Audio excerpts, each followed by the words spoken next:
வணக்கம். கோவிலூர் மடாலயம் வழங்கும் பெரிய புராண கதைகள்.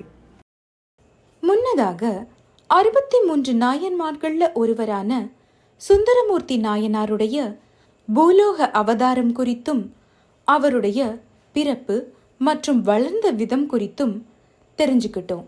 அது மட்டும் இல்ல, சிவபெருமான் சுந்தரமூர்த்தி நாயனார ஆட்கொள்ள நடத்திய அற்புதங்கள் குறித்தும் தெரிஞ்சுக்கிட்டோம்.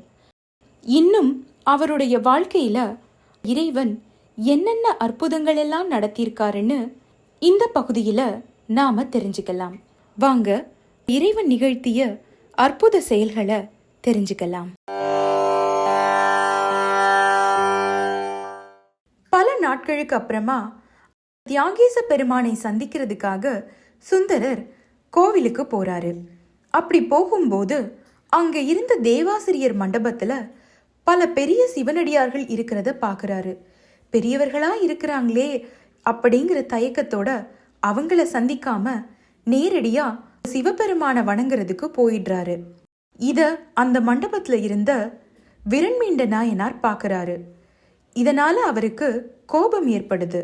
உடனே அவர் தன்னை வணங்காமல் சென்ற அந்த சுந்தரரை தள்ளி வையுங்கள்னு சொல்றாரு. அதுக்கு அங்க இருந்த ஒருவர், சுந்தரர் சிவபெருமானுடைய தோழர்னு சொல்லி சுந்தரருக்காக பரிந்து பேச வர்றாரு. அப்படியானால் சிவபெருமானையும் தள்ளி வைங்கன்னு கோபமா சொல்லிடுறாரு விரண்மீண்ட நாயனார். இதை அறிஞ்ச சிவபெருமான், அடியார்கள் இல்லைன்னா நான் இல்லைன்னு சொல்லி அந்த அடியார்களை புகழ்ந்து பதிகம் பாடும்படி சுந்தரர்கிட்ட கேட்கிறாரு. அது மட்டும் இல்ல, தில்லைவாழ் அந்தனர்தம் அடியார்க்கும் அடியேன்னு முதலடியையும் சிவபெருமானே எடுத்து கொடுக்கிறாரு. அப்படிதான் சுந்தரர் திருத்தொண்டர் தொகைய பாடுறாரு. இந்த திருத்தொண்டர் தொகைதான் பின்னாள்ல சேக்கிழார் பெரிய புராணம் எழுதுறதுக்கு அடித்தளமா அமைஞ்சது. சிவபெருமானுக்கு நம்பியாரூரார் ஆற்றிய திருப்பணிக்கு பல பேர் உதவியா இருந்திருக்காங்க. அதுல ஒருத்தர் தான் குண்டையூர் கிழார். ஒரு சமயம் மழை சரியா பொழியாததுனால விளைச்சல் அதிகமா இல்லாம இருந்தது. இதனால நம்பியாரூராருக்கு உதவி செய்ய முடியாத நிலைமை குண்டையூர் கிழாருக்கு ஏற்பட்டுச்சு. இத நினைச்சு அவர் ரொம்பவே வருத்தப்பட்டாரு. இத உணர்ந்த சிவபெருமான், ஆரூரனுக்கு படி அமைக்க உனக்கு நெல் தந்தோம் அப்படின்னு குண்டையூர் கிழாரோட கனவுல தோன்றி சொல்லறாரு. அடுத்த நாள் காலையில குண்டையூர் முழுவதுமே நெல்மலையாக வானத்தை மறைக்கிற அளவுக்கு குவிஞ்சிருந்தது. இந்த சம்பவத்தால மனம் குளிர்ந்த சுந்தரர் இறைவனை நினைத்து திருப்பதிகம் பாடி இந்த நெல்லையெல்லாம் எடுத்து செல்ல ஏவலாட்களும் வேணும் அப்படின்னு கேக்குறாரு. அதுக்கு சிவபெருமான், இந்த பகல் பொழுது நீங்கிய பிறகு என்னோட பூதகணங்கள் வந்து இந்த நெல்லையெல்லாம் எடுத்து திருவாரூர்ல கொண்டு வந்து வச்சிடுவாங்கன்னு சொல்றாரு. இத கேட்ட சுந்தரரும் சிவபெருமானுக்கு நன்றி சொல்லிட்டு திருவாரூருக்கு வந்துடுறாரு.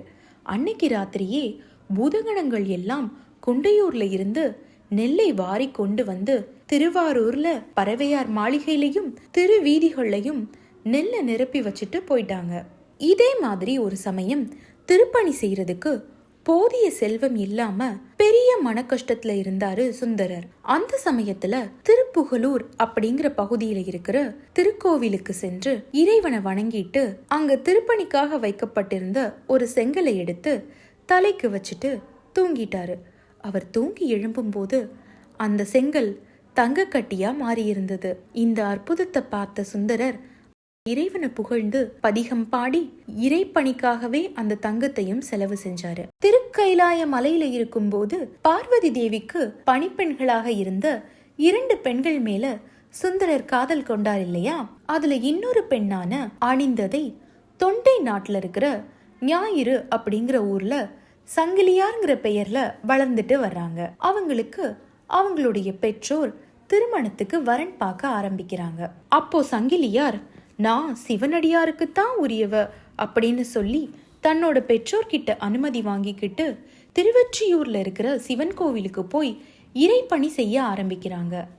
அங்கதான் சுந்தரர் சங்கிலியார பாக்குறாரு. அவரை திருமணம் செஞ்சுக்கவும் விருப்பப்படுறாரு. ஆனா சுந்தரரை திருமணம் செஞ்சுக்கிறதுக்கு சங்கிலியார் ஒரு நிபந்தனை போடுறாங்க. உன்னை பிரியேன்னு சொல்லி எனக்கு சத்தியம் செஞ்சு கொடுக்கணும், அப்பதான் நான் உங்களை திருமணம் செஞ்சுப்பேன்னு சொல்றாங்க. சுந்தரரும் உன்னை பிரியேன்னு இறைவன் மேல ஆணையிட்டு சொல்றாரு. அதுக்கப்புறமா இவங்க 2 பேருக்கும் திருமணம் நடக்குது. கொஞ்ச நாட்களுக்கு பிறகு ஒரு வசந்த காலத்தின் போது தென்றல் காற்று வீசையில சுந்தரருக்கு திருவாரூர்ல இருக்கிற தியாகராஜ பெருமானுடைய ஞாபகம் வருது. தியாகராஜ பெருமான் வசந்த காலத்தில் எழுந்தருளும் காட்சி நினைவுக்கு வந்து உடனேயே அந்த இறைவனை பார்க்கணுங்கிற ஆசைய அவருக்குள்ள அதிகரிக்குது. கூடவே பறவையாரோட ஞாபகமும் வருது. இந்த ஆசை சுந்தரரை அவருடைய சத்தியத்தை மீற வைக்குது. ஒரு நாள் திருவாரூர் இறைவனை பார்க்கறதுக்காக திருவொற்றியூர் எல்லையை தாண்டுறாரு. அவர் அந்த எல்லையை தாண்டினதுமே அவர் சங்கிலியாருக்கு செய்த சத்தியத்தை மீறினதுனால அவருடைய பார்வை பறி போயிடுது. கண் தெரியாத நிலையிலும் கூட வர்றவங்க வழிகாட்ட கஷ்டப்பட்டு திருவாரூருக்கு எப்படியாவது போயிடணும்னு தன்னோட பயணத்தை தொடர்றாரு சுந்தரர். வழியில காஞ்சி மாநகரை அடையிறாரு.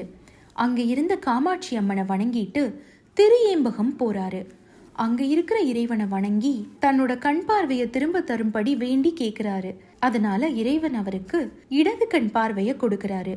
அந்த பார்வைய வச்சுக்கிட்டே ஒரு வழியா திருவாரூருக்கும் வந்து சேர்ந்துடுறாரு. அங்க வந்து திருவாரூர் இறைவனை வணங்கி பதிகம் பாடி தன்னுடைய வலக்கண் பார்வையையும் பெறுறாரு. தான் ஆசைப்பட்டபடியே திருவாரூர் இறைவனை தன்னுடைய 2 கண்களாலும் கண்குளிர பார்த்து சந்தோஷப்படுறாரு சுந்தரர்.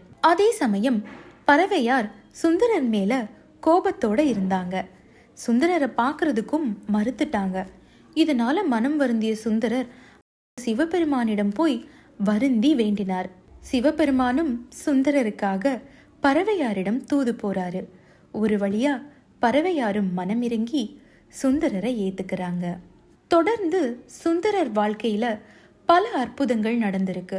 அந்த அற்புதங்களை தொடர்ந்து வரும் பகுதிகளில் நாம தெரிஞ்சுக்கலாம்.